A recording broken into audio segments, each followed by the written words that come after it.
So here's the short version of my Epiphany Bridge story, my origin story, how I've gotten started on this journey to where I am now. I grew up in a conservative family in America, and like many people, there was sort of always this back hint that money is the root of all evil. And spiritual life and money don't really go together. So I carried this with me for a long time and understood, wow, if I want to be a good person, if I want to be a spiritual person, then I should not think about money so much.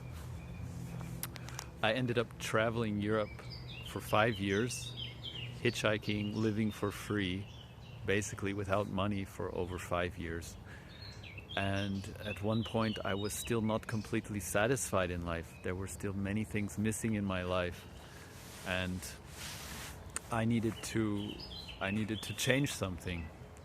I was frustrated in life, let's say. I had everything, I had freedom, I had travel, but I was still not happy.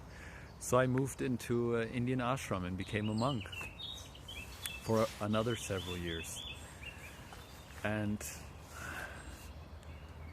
at one point I hit a wall there, because I seen my nature is being a businessman. We even learned in the ashrams, in the scriptures, that there are essentially 4 types of humans.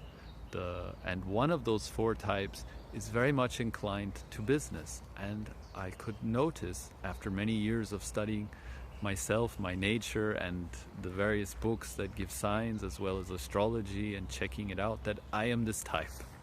And I have to embrace it, because it's even written there in some of the books, better to do your duty, what is according to your nature, imperfectly, than try to do somebody else's even perfectly. So even though I grew up, I didn't have training as a businessman, I didn't know how to make money and all of this stuff, I understood I have to embrace this and make it real for me. But then I hit the wall.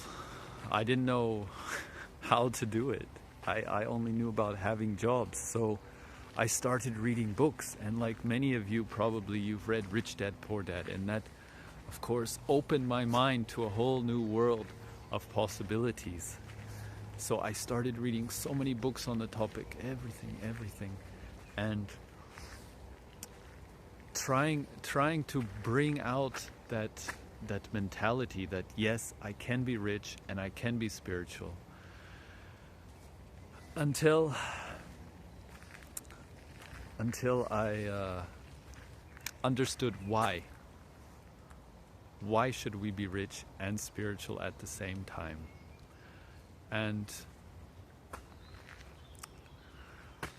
I understood it's not just for our own comfort that then we can afford to have a nice life so that we can do good spiritual life and help others a little bit.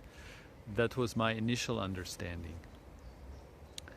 But then I switched it, and I understood that as long as we have this ability and this desire to be successful, to get a lot of money, it is our duty as businessmen, as entrepreneurs, it is our duty to get as much money as possible and use it for good causes. Use it for good. Engage it in proper ways. Of course, some you have to have for your life, for your facilities, that you have the mental and physical capacity to get more. But we should get as much as possible and change the world with it, because it's not up to the politicians now. It's not up to anyone else now. It's up to the entrepreneurs, because in this day and this age, the one with the money controls the future. So it is our responsibility to figure this thing out. And